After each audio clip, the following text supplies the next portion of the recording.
हरियाणा का विधानसभा बजट सत्र कांग्रेस पार्टी के लिए भारतीय जनता पार्टी से ज्यादा चिंता का विषय बना हुआ है। दरअसल कांग्रेस पार्टी के लिए इस बजट सत्र में नेता प्रतिपक्ष के साथ उतरने की एक बड़ी चुनौती दिखाई दे रही है।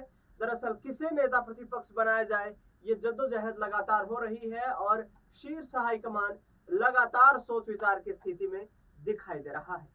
दरअसल आपको बता दें कि जिस तरीके से भारतीय जनता पार्टी ने 2024 के विधानसभा चुनाव में करीबी मार्जिन में यहाँ पर एक छोटे लो मार्जिन के साथ महज 22,000 वोटों के साथ हरियाणा की राजनीति में जिस तरीके से तगड़ा पलटवार करते हुए फिर से तीसरी बार सरकार बनाने का जो यहाँ पर काम किया, वो कहीं ना कहीं बीजेपी के लिए यहाँ पर एक वरदान साबित हुआ, क्योंकि हरियाणा में इससे पहले कभी भारतीय जनता पार्टी ने सरकार जो है रिपीट नहीं की थी, क्योंकि 2014 में, 2019 में और उसके बाद 2024 में 3 बार लगातार सरकार बनाने का जो सिलसिला बीजेपी ने शुरू किया वो वाकई यहाँ पर अकल्पनीय दिखाई दे रहा था। दरअसल अब मुश्किलें दिखाई दे रही हैं कांग्रेस पार्टी में। कांग्रेस पार्टी के लिए हरियाणा में वोट शेयर तो बढ़ा, कांग्रेस पार्टी के लिए हरियाणा में अधिक सीटें तो उनके खाते में आई, लेकिन ये अधिक सीटें उन्हें सत्ता की दहलीज तक पहुंचाने में नाकाम होती हुई दिखाई दी। दरअसल 37 विधायक कांग्रेस पार्टी के जीतने में कामयाब रहे। 2019 की तुलना में वोट प्रतिशत में भी इजाफा देखने को मिला। भूपेंद्र हुड्डा कहीं ना कहीं ये देखते हुए नजर आ रहे थे कि इस बार मुख्यमंत्री की कुर्सी उनके पास तक आएगी, लेकिन पास तो आई, कुर्सी दूर छिटकती हुई दिखाई दी, क्योंकि बीजेपी ने उस चुनाव में जिस तरीके से घेराबंदी की वो भारतीय जनता पार्टी के लिए यहाँ पर एक अप्रत्याशित जीत की ओर आगे बढ़ाता हुआ फैसला दिखाई दिया। कांग्रेस पार्टी के लिए बड़ा झटका लगा। दरअसल करीब 5.5 महीने का वक्त गुजर चुका है हरियाणा में सरकार बने हुए, और ऐसे में नेता प्रतिपक्ष को लेकर लगातार सवाल उठ रहे हैं। कांग्रेस पार्टी के 37 विधायक ये चाहते हैं कि भूपेंद्र सिंह हुड्डा को ही नेता प्रतिपक्ष बना दिया जाए, क्योंकि हरियाणा विधानसभा में देखा जाए तो मुख्यमंत्री रहने वाले वो इकलौते कांग्रेस पार्टी के लीडर हैं, और यदि रघुवीर सिंह कादियान को छोड़ दिया जाए तो उनके बाद सबसे वरिष्ठ नेता के रूप में हरियाणा विधानसभा में मौजूद है कांग्रेस पार्टी में, विशेष तौर पर मैं बात कर रहा हूं। दरअसल ये पूरा जो चुनावी माहौल है, ये जो सियासी सरगर्मियां है, इस सियासी सरगर्मी के बीच भारतीय जनता पार्टी भी भूपेंद्र सिंह हुड्डा को निशाना साधने में और कांग्रेस पार्टी हाईकमान को निशाना साधने में पीछे नहीं रह रही है।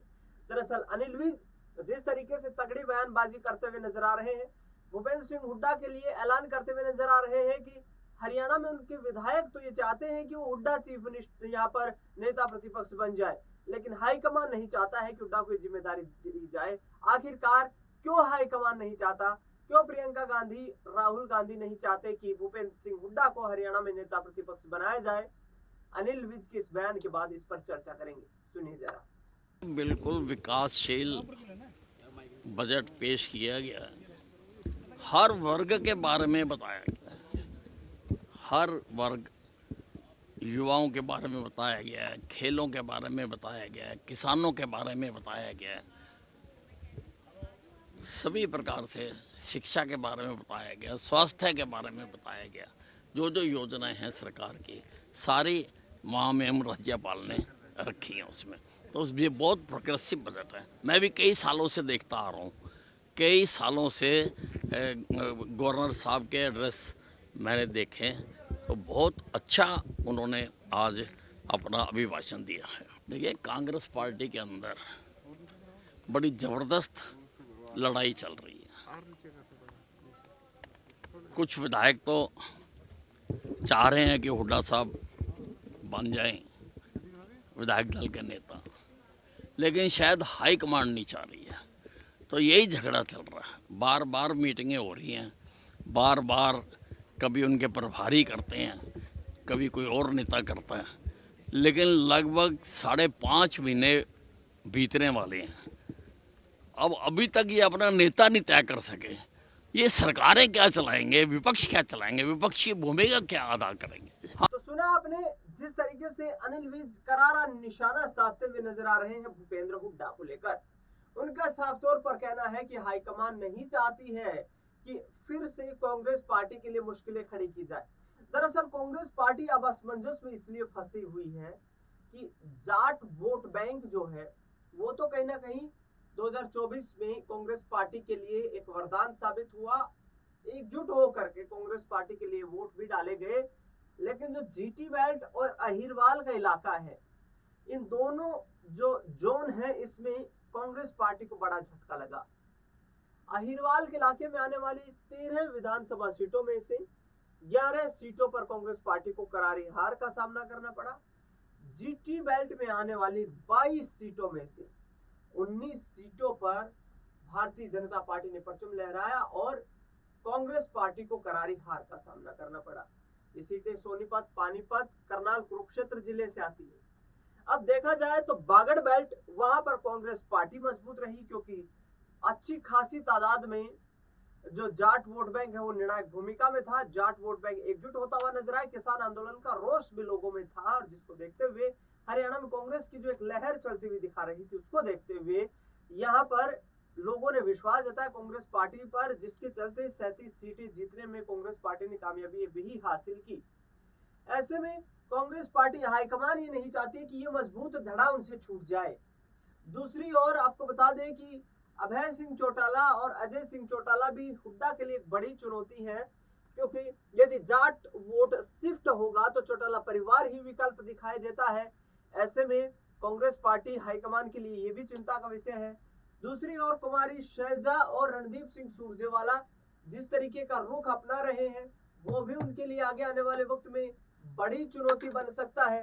दरअसल कहीं ना कहीं कांग्रेस पार्टी के लिए 5.5 महीने से यही सरदर्द बना हुआ है कि आखिरकार ये फंसा हुआ पेच किस तरीके से जो है सुलझाया जाए, किस तरीके से ये जो सियासी समीकरण है इसको कहीं ना कहीं आसान बनाया जाए और किस तरीके से यहाँ पर हरियाणा में जो है नेता प्रतिपक्ष की जिम्मेदारियों को निर्धारित किया जाए।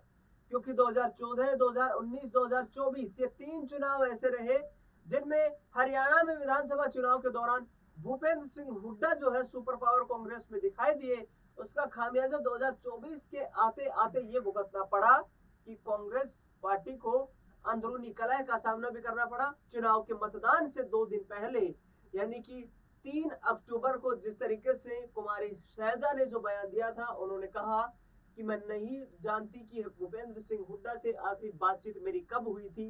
ये बयान हरियाणा की राजनीति में जबरदस्त तरीके से एक हुड्डा विरोधी लहर बनाने में कामयाब रही भारतीय जनता पार्टी और उसके बाद बंटाधार हो गया। तीसरी बार कांग्रेस पार्टी बैकफुट पर पहुंच गई।